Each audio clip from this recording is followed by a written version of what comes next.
Hello everyone, welcome you all at Lokesh sir unlimited study zone. So कल हम लोगों ने सॉलिड स्टेट हमने कवर कर लिया था पूरा।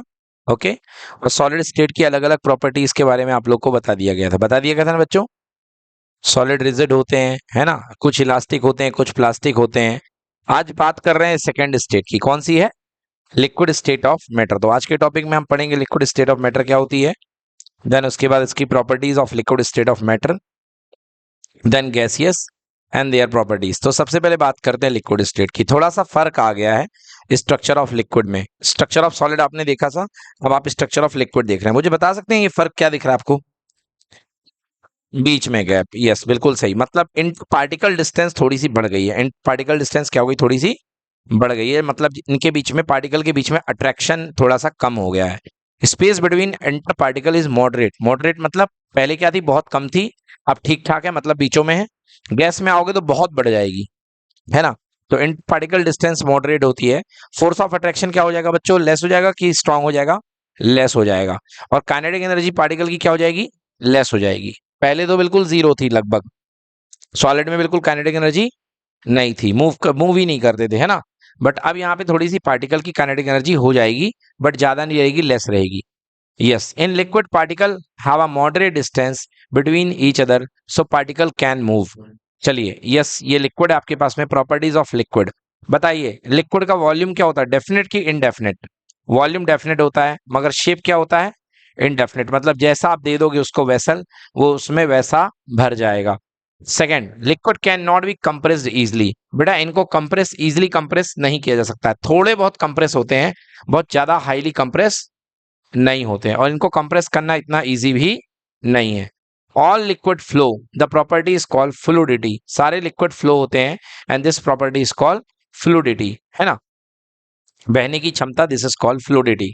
अरेंज फोर ट्रांसपेरेंट कंटेनर्स, चार ट्रांसपेरेंट कंटेनर अपने पास में। Place the scale in slanting position, इसमें स्केल को रख लो बच्चों।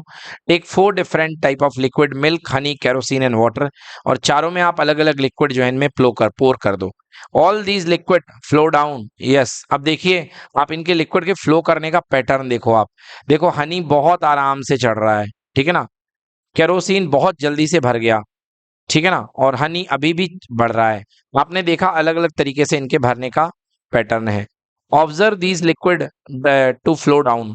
Observe the which observe the speed at which they come down. Kerosene come down first, सबसे पहले कैरोसिन आया है। सबसे पहले क्या है? कैरोसिन, देन उसके बाद वाटर, देन उसके बाद मिल्क, और सबसे लास्ट में हनी। क्लियर हो गया? मतलब सबसे तेज किसकी है? फ्लूडिटी। कौन बह रहा है? केरोसिन। समझ गए? अब आप बेटा जिस प्रॉपर्टी से इनका बहना जज हुआ है, इस प्रॉपर्टी को बोलते हैं विस्कोसिटी। क्या बोलते हैं? विस्कोसिटी। विस्कोसिटी मतलब बेटा एक तरीके से गाढ़ापन। बेटा हनी की विस्कोसिटी सबसे ज्यादा है, इसलिए ये बहुत स्लो चला है। बोलो क्लियर कि नॉट क्लियर? मतलब जिसकी विस्कोसिटी जितनी ज्यादा होगी, उसको चलने में उतनी ही प्रॉब्लम होगी, वो उतना ही चलने में प्रॉब्लम फील करेगा। आ रही बात बच्चों समझ में? नहीं आ रही है? This is due to the property viscosity. Less viscous fluid flow easily. जो लेस विस्कस होगा, जो कम विस्कस होगा, वो इजिली फ्लो करेगा, और जो हाई विस्कस होगा वो कम फ्लो करेगा। क्लियर हुआ कि नहीं हुआ? Now talking on the next state, that's is gaseous state. Gaseous state में बच्चों गैस के पार्टिकल बहुत दूर दूर होते हैं। सो this is the structure of gas.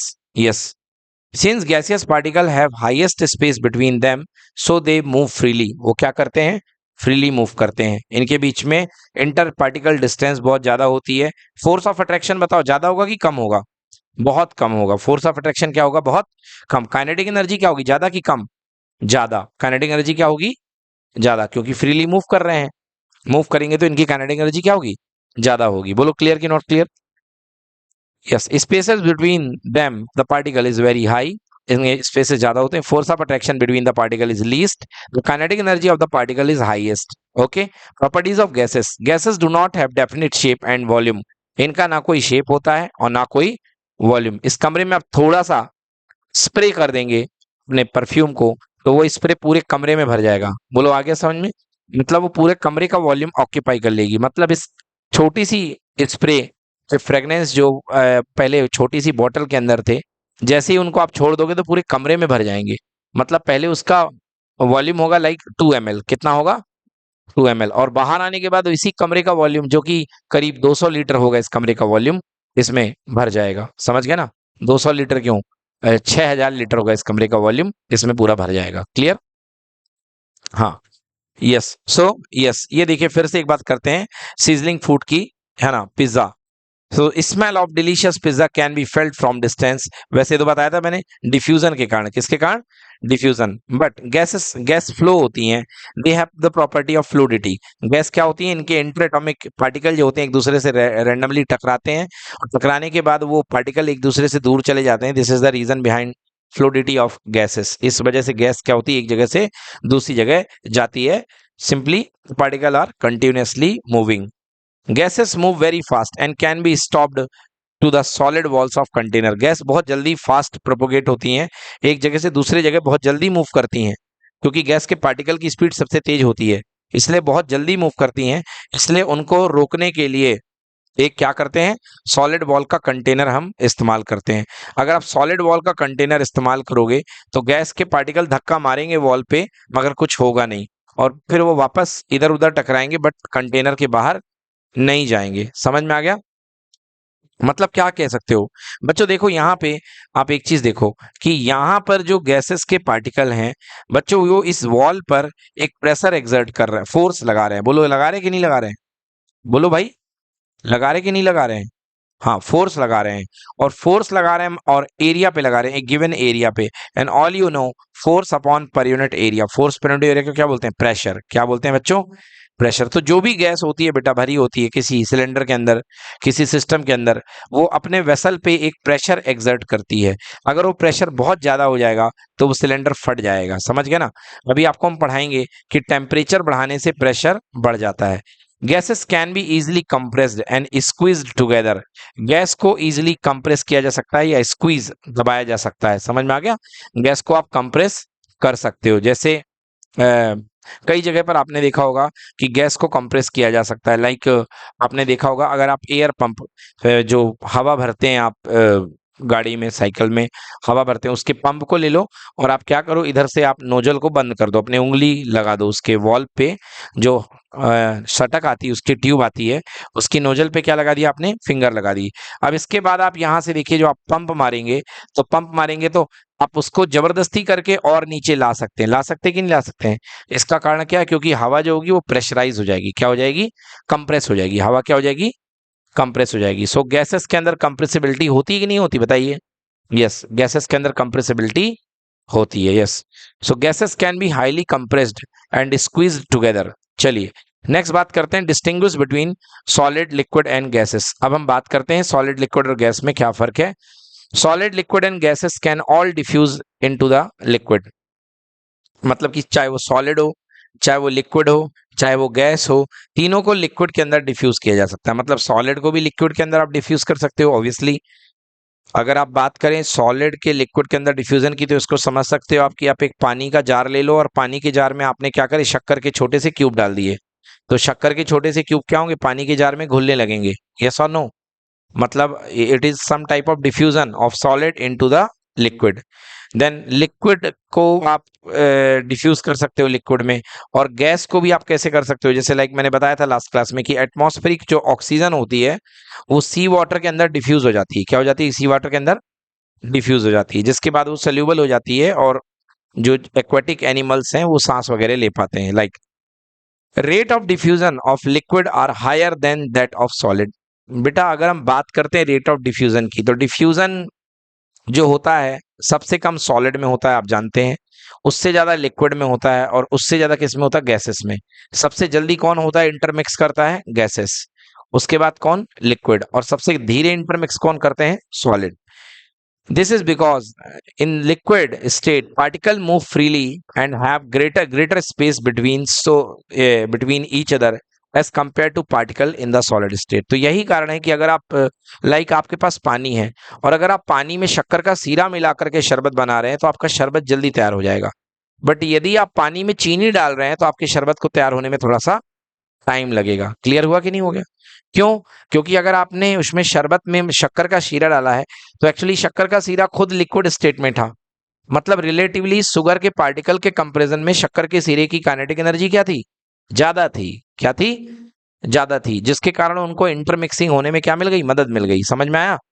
हाँ। चलिए, सो अब बात करते हैं, यहाँ पे कंपैरिजन करते हैं शेप। देखिए सॉलिड, लिक्विड एंड गैस। तो सॉलिड का शेप फिक्स है, इसमें लिक्विड में नॉट फिक्स है, और गैसेस में भी नॉट फिक्स है। वॉल्यूम, वॉल्यूम तीनों का क्या होता है? दोनों का फिक्स होता है, मगर गैसेस का वॉल्यूम फिक्स नहीं होता है। देन इंटर पार्टिकल फोर्सेस, इसमें बहुत ज्यादा होते हैं, सेकेंड में मॉडरेट, और इसमें क्या होते हैं? बहुत weak. Solid spaces between the particle is very less, okay, moderate, and it is far apart, मतलब कि बहुत ज्यादा दूर होते हैं इसके पार्टिकल। दैट्स वाई इंटरमॉलिकुलर अट्रैक्शन क्या होता है? बहुत कम होता है। इंटर पार्टिकल अट्रैक्शन क्या होता है? बहुत कम होता है। क्लियर हो गया बच्चों? और प्रॉपर्टी की बात करते हैं, fluidity. Fluidity does not flow, किसी भी हालत में फ्लो नहीं होते हैं सॉलिड। इनकी फ्लूडिटी होती है ना? Can flow and can very easily flow, ये बहुत इजीली फ्लो हो सकते हैं। Compressibility, not compressible at all.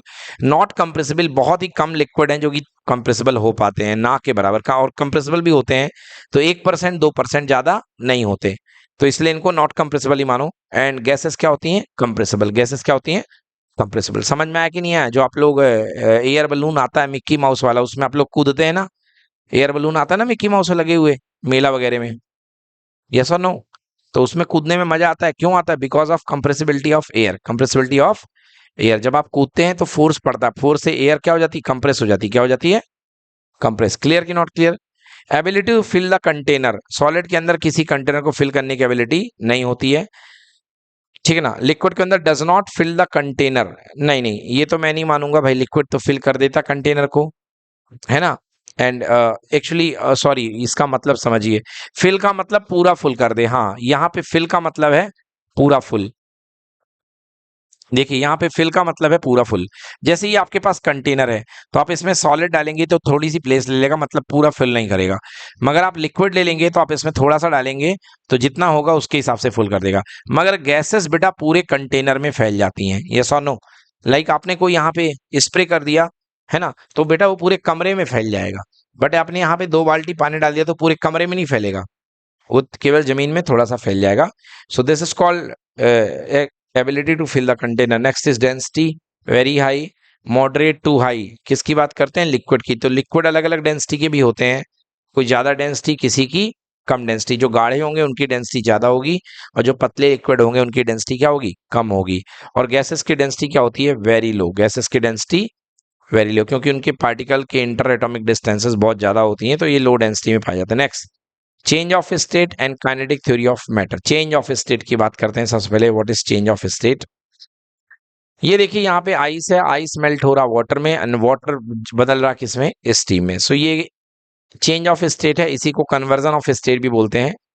अगर आपके पास में आइस है, आइस देखा जाए आइस फॉर्म में होगा तो सॉलिड फॉर्म में होगा, देन वाटर लिक्विड फॉर्म में कहलाएगा, और स्टीम कौन सी फॉर्म में? गैस फॉर्म में।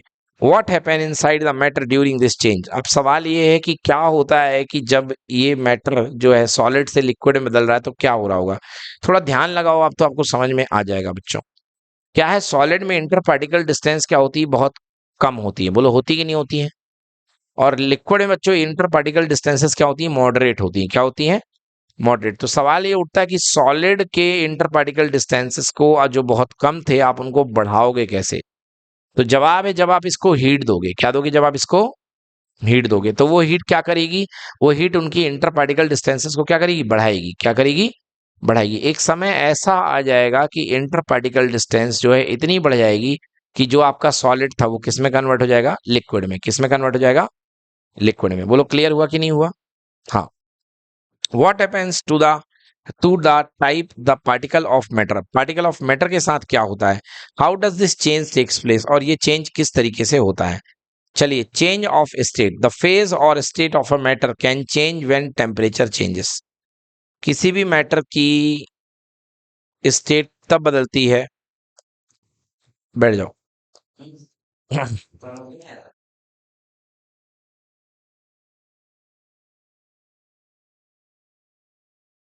चलिए, तो देखिए 3 सवाल हमारे पास हैं।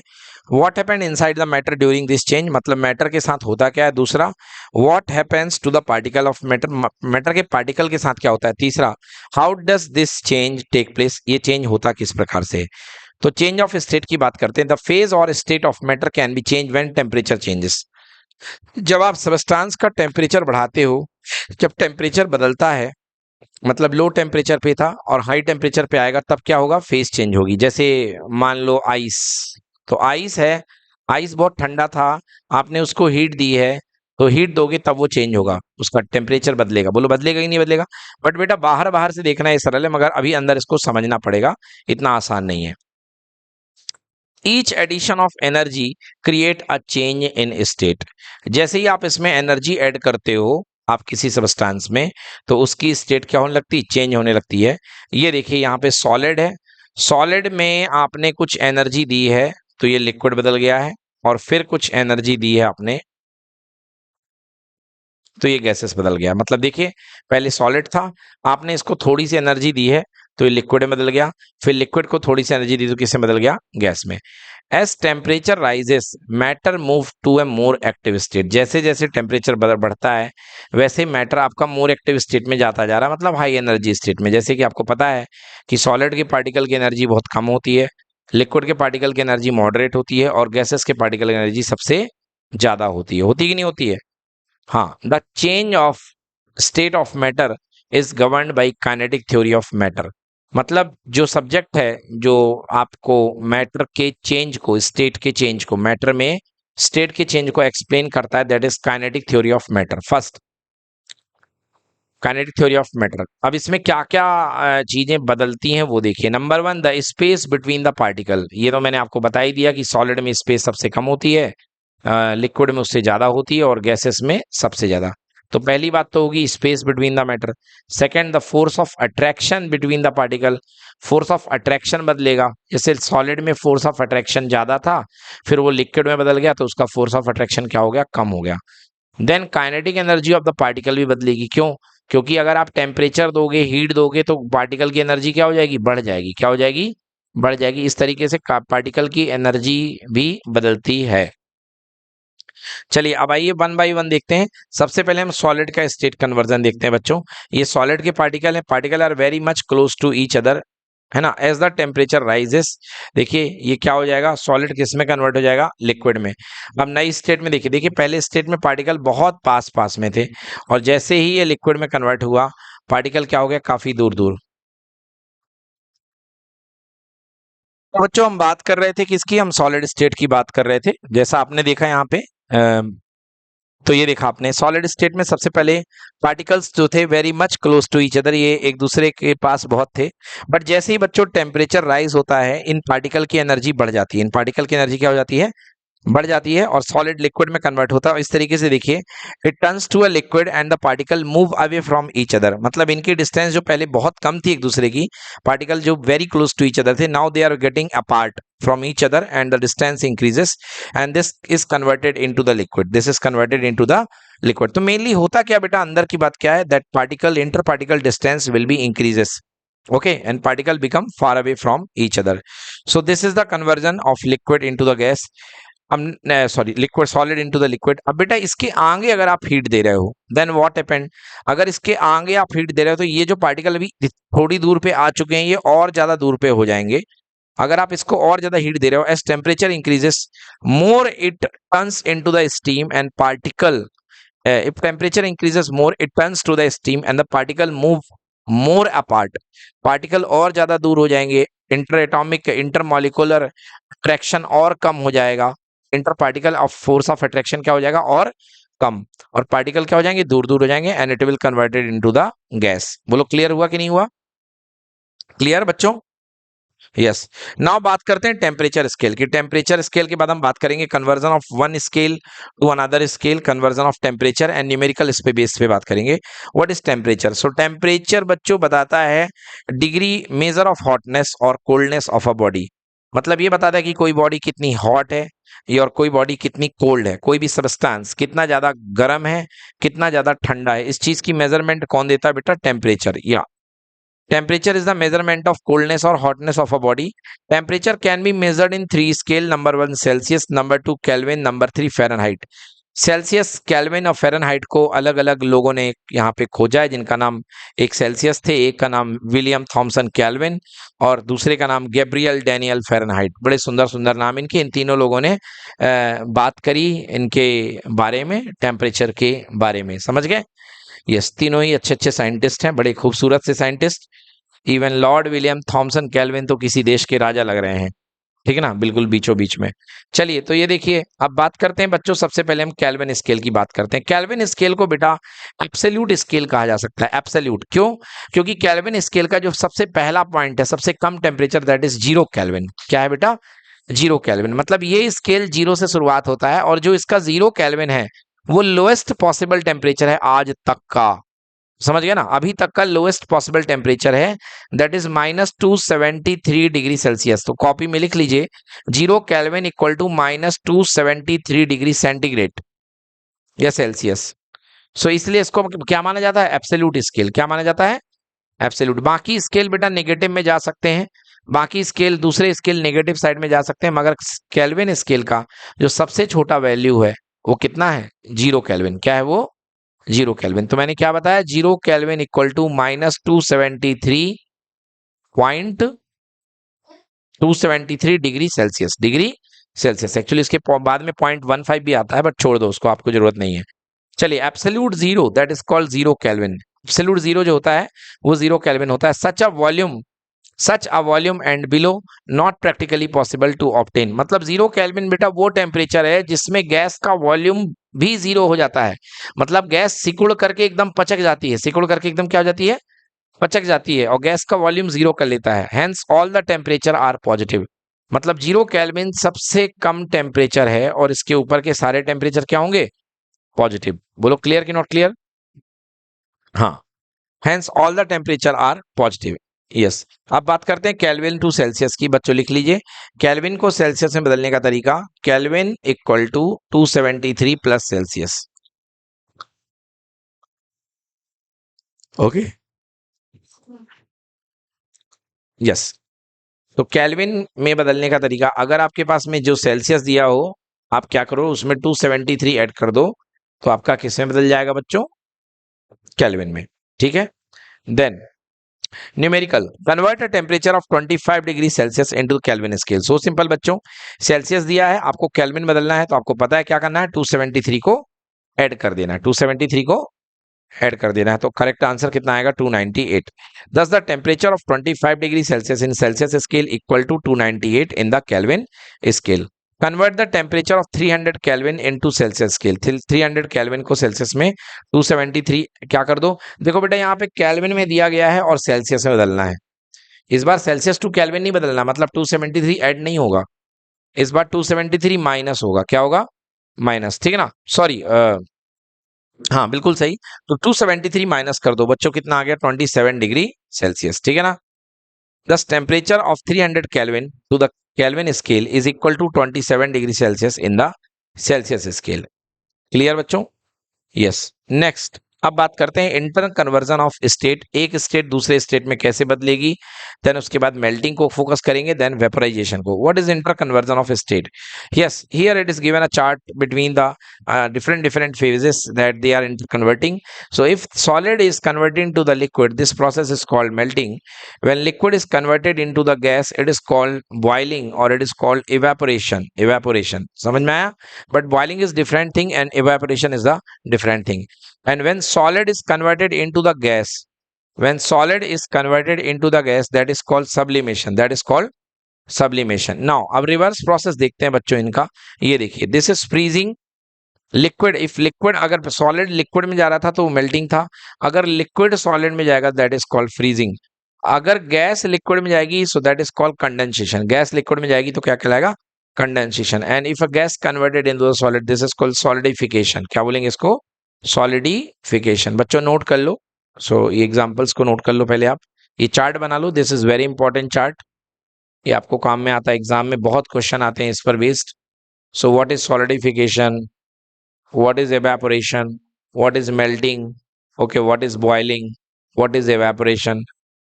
So बेटा इस चार्ट से आपको सारी की सारी चीजें पता चल जाएंगी। डन। चलिए, now we talking about effect of change of temperature. हम चेंज ऑफ टेम्परेचर के इफेक्ट की बात करते हैं। First effect, solid to liquid, and this is called melting. So what is melting? The process in which a solid substance into a liquid on heating this process is called melting, it is also called fusion, it is also called fusion. चाहे melting कह लो चाहे fusion कह लो, एक ही बात है।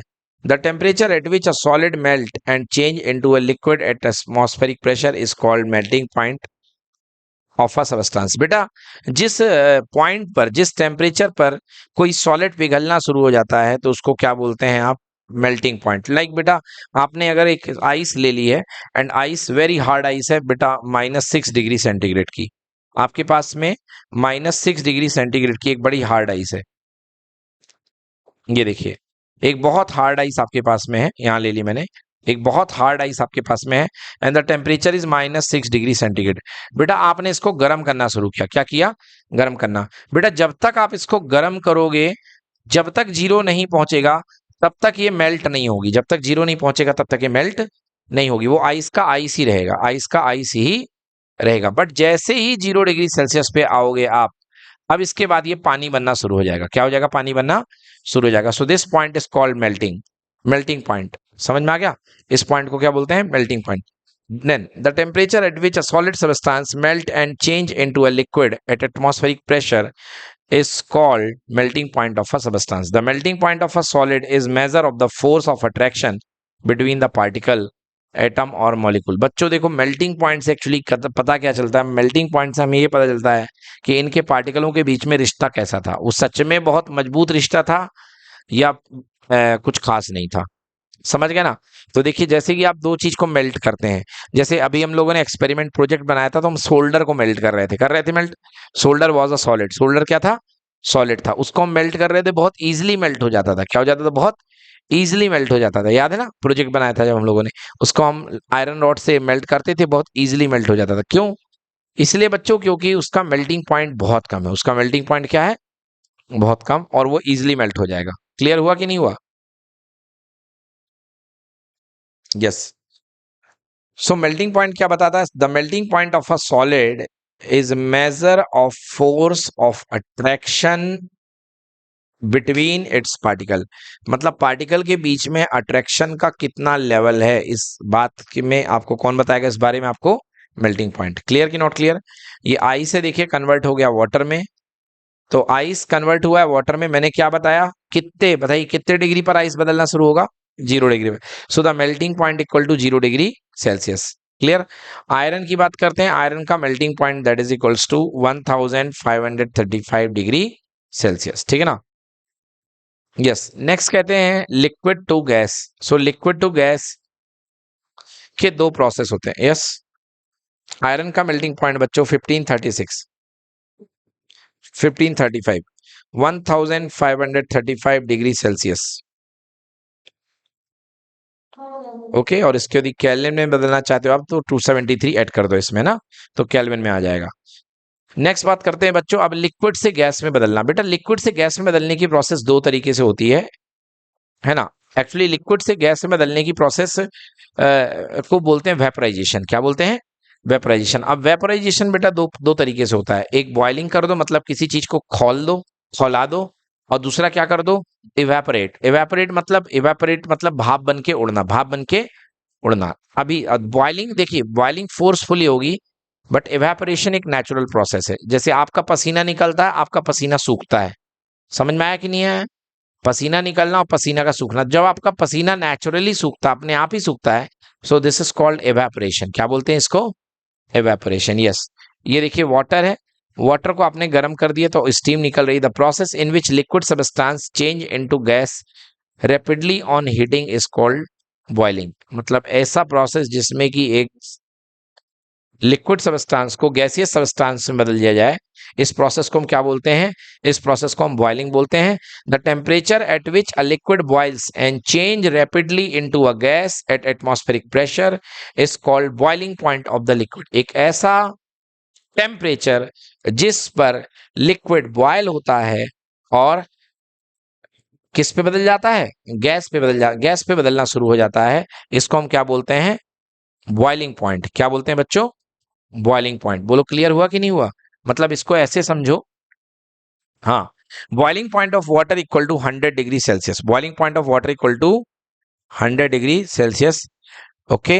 And boiling point of alcohol equal to 78 degree Celsius. अगर आपने हाथ में सैनिटाइजर लिया है या आपने देखा होगा उस समय स्प्रिट वाले एल्कोहल आता रहा, स्प्रिट एल्कोहल, तो हाथ में आप लोग ऐसे रगड़ते थे, हाथ में आप लोग इसको क्या करते थे, ऐसे रगड़ते थे और वो उड़ जाता था। क्या हो जाता था?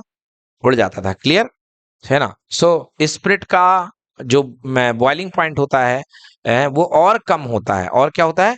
कम होता है, जिससे आपके हाथ का टेम्परेचर 24-25 डिग्री है, वो आराम से उड़ जाता था। क्लियर है ना? उड़ जाना मतलब एवापोरेट हो जाना, उड़ जाना मतलब एवापोरेट हो जाना, ठीक ना?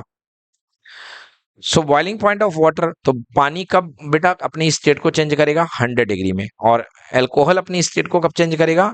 78 डिग्री में, 78 डिग्री सेल्सियस में। बोलो क्लियर हुआ कि नहीं हुआ? यस।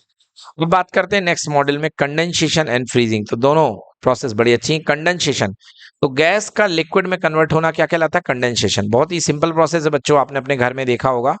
आपके घर में जब मम्मी दूध पकाती है सुबह से, और दूध के ऊपर जो एक प्लेट सी रखती है, उसके बाद आपने देखा होगा वो प्लेट के नीचे छोटी छोटी बूंद आ जाती हैं।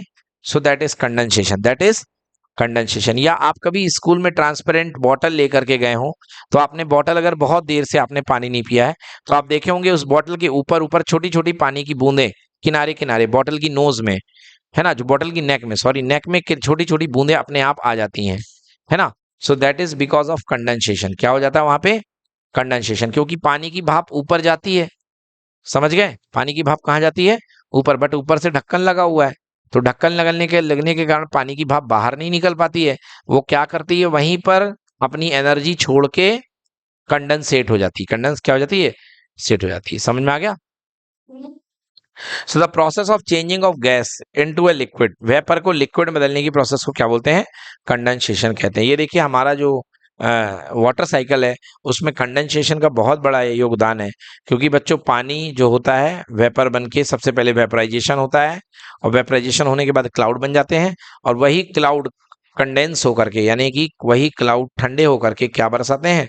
पानी। बोलो क्लियर कि नॉट क्लियर? हाँ, condensation is the reverse process of boiling. देखिए बॉइलिंग में आप क्या कर रहे थे? बॉइलिंग में आप क्या कर रहे थे? लिक्विड से लेके कहाँ जा रहे थे? गैस पे जा रहे थे। और कंडेंसेशन कहाँ जाता है? गैस से लेके लिक्विड पे। So it is the reverse process of boiling. Yes,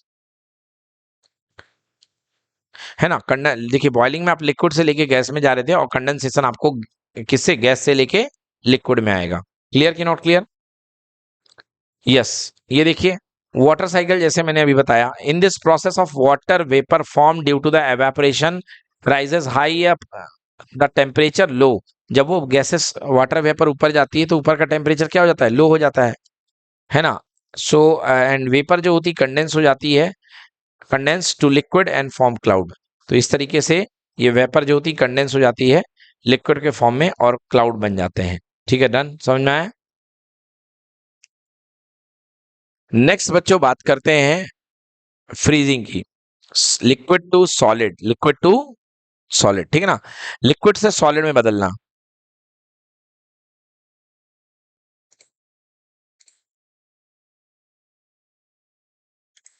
हाँ, सो लिक्विड से सॉलिड सॉलिड में बदलने की प्रोसेस को क्या बोलते हैं? Freezing. The process of changing liquid into the solid by cooling. क्या करने पर? कूल करने पर। क्या करने पर? कूल करने पर। कूल करना मतलब एनर्जी ले लेना, उससे एनर्जी ले लेना। किसी को ठंडा करना मतलब किसी की एनर्जी खींच लेना। द प्रोसेस ऑफ चेंजिंग और liquid into the solid by cooling is called freezing. यहाँ पे वाटर है, आपने इसको कूल कर दिया, आपने वाटर की एनर्जी निकाल ली, और जैसे वाटर की एनर्जी आप निकाल लोगे, क्या बन जाएगा? ये आइस बन जाएगा। क्या बन जाएगा बच्चों? Ice. Freezing is the reverse of melting. Freezing जो होती है मेल्टिंग की रिवर्स होती है। अब दो बहुत इंपॉर्टेंट और बड़े topic, latent heat of fusion and latent heat of vaporisation. अब आप समझिए बच्चों, एक बहुत इंपॉर्टेंट बात मैं आपको यहाँ पे समझाऊंगा, पहले अपनी भाषा में, फिर आप इसको देखिएगा। बच्चों जैसे मैंने कहा आपसे कि आपने कोई जैसे समझो इसको कि आपके पास कोई -2 डिग्री सेल्सियस का आइस है। क्या बच्चों? -2 का आइस। क्लियर कि नॉट क्लियर युवराज?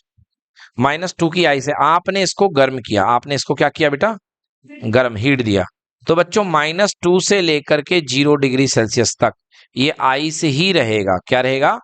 आइस ही रहेगा। अब बोलोगे सर इतनी सारी हमने इसको गर्मी दी है, गर्मी कहाँ गई? तो ये गर्मी ने क्या किया बेटा, गर्मी ने इस यहां से लेकर के यहां तक जो हीट दी हो, इसने ये जो सॉलिड है इसके पार्टिकल को दूर दूर नहीं किया है, इसके पार्टिकल को एक्साइट किया है और उनको वाइब्रेट करना शुरू करवाया है। क्या कराया है? वाइब्रेट करना शुरू करवाया है। क्लियर हो गया? मतलब काइनेटिक एनर्जी, मतलब क्या? Kinetic energy. उसके बाद बेटा 0 डिग्री सेल्सियस से, उसके बाद बेटा 0 डिग्री सेल्सियस में क्या बैठी हुई है? आइस। बिना कोई टेम्परेचर चेंज हुए 0 डिग्री सेल्सियस तक पूरी की पूरी आइस किस में कन्वर्ट हो जाएगी? वाटर में। किस में कन्वर्ट हो जाएगी?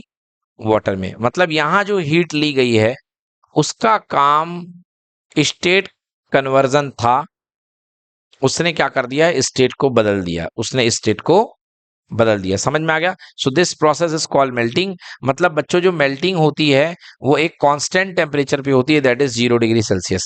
मतलब यहां से यहां तक पूरा मेल्ट हो रहा था और यहाँ पे 0 डिग्री सेल्सियस की आइस थी और यहाँ पर क्या बन गई? 0 डिग्री सेल्सियस की वाटर। क्या बन गई बच्चों? वाटर। अब आप इसको और गर्म करोगे तो टेम्परेचर बढ़ना अब शुरू हो जाएगा। टेम्परेचर बढ़ना क्या हो जाएगा? शुरू। समझ में आ गया? 0 डिग्री सेल्सियस से 100 डिग्री सेल्सियस तक किस पे आ गए आप? वाटर पे आ गए। किस पे आ गए आप? वाटर पे। क्लियर आ गया? अब आप देखो बेटा यहां पर फिर से क्या हुआ है, यहां पर टेम्परेचर बढ़ा है, यहां पर टेम्परेचर बढ़ा है मगर स्टेट कन्वर्ट नहीं हुई है। याद रखना जब जब टेम्परेचर बदलेगा तब तक स्टेट कन्वर्जन नहीं होगा, तब तक स्टेट कन्वर्जन नहीं होगा। बोलो क्लियर हुआ कि नहीं हुआ? तो ये 100 डिग्री सेल्सियस का वाटर। अब बच्चों आपने इसको आगे गर्म किया तो क्या हुआ? 100 डिग्री सेल्सियस के वाटर से ये 100 डिग्री सेल्सियस की क्या बन गई? वेपर बन गई। बोलो क्लियर हुआ कि नहीं हुआ? मतलब यहां पर 100 डिग्री सेल्सियस की वाटर से 100 डिग्री सेल्सियस का वेपर, मतलब कि कोई टेम्परेचर में चेंज नहीं हुआ है। बोलो हुआ है कि नहीं हुआ है? यहां पर टेम्परेचर में चेंज नहीं हुआ है क्योंकि यहां जो आपने एनर्जी दी है वो उनको दूर दूर करने में यूज हो गई। किसमें दूर हो गई? दूर दूर करने में। बोलो क्लियर कि नॉट क्लियर? तो बेटा यहां पर देखो आप, यहां पर जो आप हीट दे रहे हो जो 0 डिग्री सेल्सियस से लेके 0 डिग्री सेल्सियस, मतलब आइस से लेके वाटर तक गई है, इसको बोलते हैं लेटेंट हीट। क्या बोलते हैं? लेटेंट हीट ऑफ फ्यूजन, क्योंकि पिघल रहा है। सो this is called latent heat of fusion. समझ में आया कि नहीं आया? सो this is called latent heat of fusion. याद रखना 0 डिग्री सेल्सियस का आइस था और बन क्या गई? 0 डिग्री सेल्सियस का वाटर। तो 0 डिग्री सेल्सियस मतलब सेम टेम्परेचर पे आइस था और सेम टेम्परेचर पे वाटर था। तो देख के लग रहा अरे ये दोनों टेम्परेचर तो सेम है, इसका मतलब हमने कोई हीट नहीं दी है। बट ये सही नहीं है। हमने जो हीट दी है उसने क्या किया? पार्टिकल को दूर दूर करने में हमारी मदद करी। बोलो करी कि नहीं करी? तो ये जो पार्टिकल को दूर दूर करने में मदद करने में जो एनर्जी जाती है that is called latent heat. क्या बोलते हैं इसको? लेटेंट हीट, है ना? सो ये जो एग्जांपल है बेटा, क्योंकि इसमें चीजें पिघल रही हैं, तो फर्स्ट वाले केस में जो हीट जाएगी that is latent heat of fusion. Second वाले केस में जो हीट जाएगी उसको बोलेंगे लेटेंट हीट ऑफ वेपोराइजेशन। समझ में आया? हम्म। चलिए देखते हैं latent heat of fusion. Take some crushed ice in a beaker. ये देखिए हमने क्रश आइस ले लिया है बीकर में। Suspend a thermometer into it. अब यहां पे हमने एक थर्मोमीटर रख दिया, ठीक है ना? इसमें हमने एक थर्मोमीटर लटका दिया। तो देखिए सबसे पहले note the temperature of ice. ठीक है ना? यहां पर आप आइस का टेम्परेचर नोट कर लो। ऑब्वियसली बच्चों आइस का टेम्परेचर कितने डिग्री है? 0 डिग्री सेल्सियस। बोलो क्लियर कि not clear? Yes. Now heat the ice gently by using A small flame on the burner. अब आप इसको आराम से बड़े प्यार से गर्म करिए। As long as there is remains even a little ice in the beaker, there is no rise in the temperature due to melting of ice. ठीक है ना? जब तक पूरा का पूरा, जब तक पूरा का पूरा आइस मेल्ट नहीं हो जाता है, पानी में नहीं कन्वर्ट हो जाता है बच्चों, एक छोटा सा टुकड़ा भी रहता है, तब तक टेम्परेचर नहीं बढ़ेगा, तब तक टेम्परेचर नहीं बढ़ेगा। इससे क्या समझ में आ रहा है? इससे समझ में आ रहा है कि जो आपका फ्यूजन होता है, समझ गए? वो फ्यूजन होता है जिसी को आप मेल्टिंग बोलते हैं। मेल्टिंग किस किस पॉइंट पे होती है? फिक्स पॉइंट पे कि अलग अलग पॉइंट पे? बिल्कुल गलत, फिक्स पॉइंट पे। 0 डिग्री सेल्सियस पे ही तो देखा आपने यहाँ पे, ठीक है ना? सो मेल्टिंग जो होती है फिक्स पॉइंट पे होती है।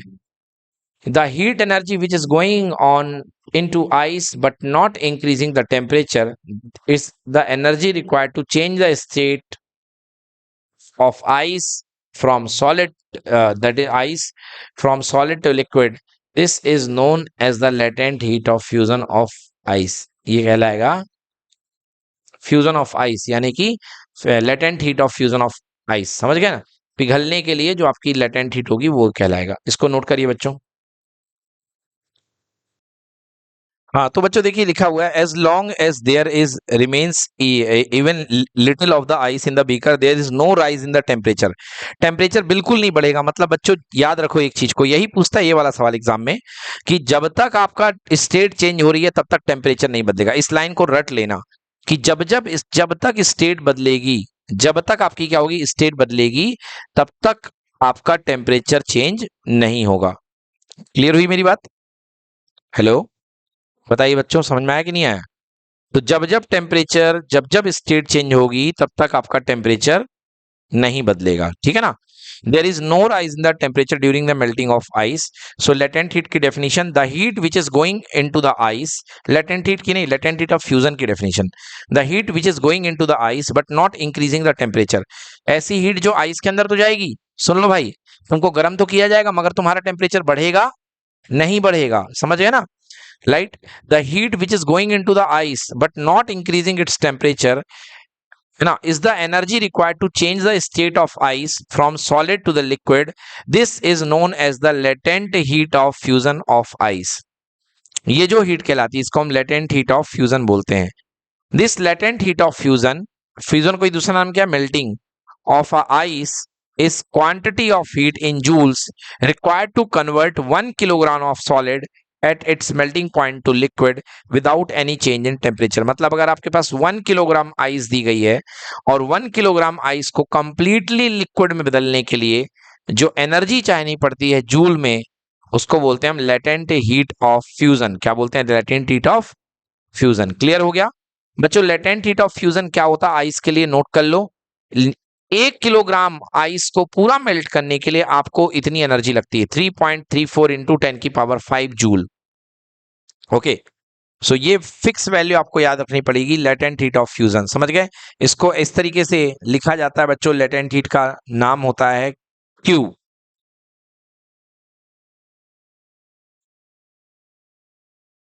Yes, L। So latent heat of fusion LF ऐसे लिखेंगे। Latent heat of fusion equals to 3.34 into 10⁵ joule per kilogram. मतलब 1 किलोग्राम आइस को मेल्ट करने के लिए आपको कितनी एनर्जी लगेगी? 3.34 इंटू 10⁵ जूल। ठीक है ना? Yes, latent heat of fusion के बारे में अगली बात, this heat energy is used of changing the state of solid substance by overcoming the force of attraction between its particle. देखो बच्चों, जब जब, एक लाइन बहुत इंपॉर्टेंट है, बार बार इस पे फोकस कर रहा हूं, इसको ध्यान से सुनो। अगर जब जब आपकी दी गई हीट, जब जब आपकी दी गई हीट टेम्परेचर बढ़ाए, टेम्परेचर क्या करे? बढ़ाए, तो समझ लो कि वो जो हीट है, वो जो हीट है वो क्या कर रही है? वो पार्टिकल को मूव करा रही है। क्या करा रही? पार्टिकल को, पार्टिकल की एनर्जी बढ़ा रही है।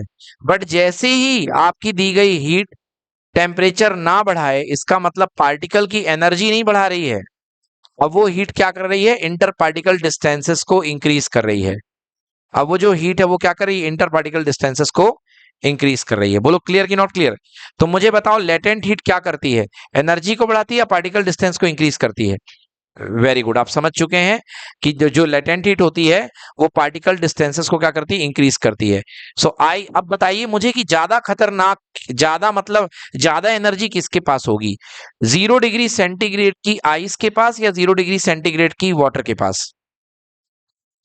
बिल्कुल सही, 0 डिग्री सेंटीग्रेड का वाटर जो होगा ज्यादा एनर्जी कंटेन करेगा। क्यों? क्योंकि 0 डिग्री सेंटीग्रेड का वाटर बनने के लिए लेटेंट हीट का यूज कर चुका है। समझ गए ना? बिकॉज जब आपने 0 डिग्री सेंटीग्रेड की आइस को 0 डिग्री सेंटीग्रेड के वाटर में कन्वर्ट किया था तो आपने ऑलरेडी इसको लेटेंट हीट दे दी थी। बोलो क्लियर कि नॉट क्लियर?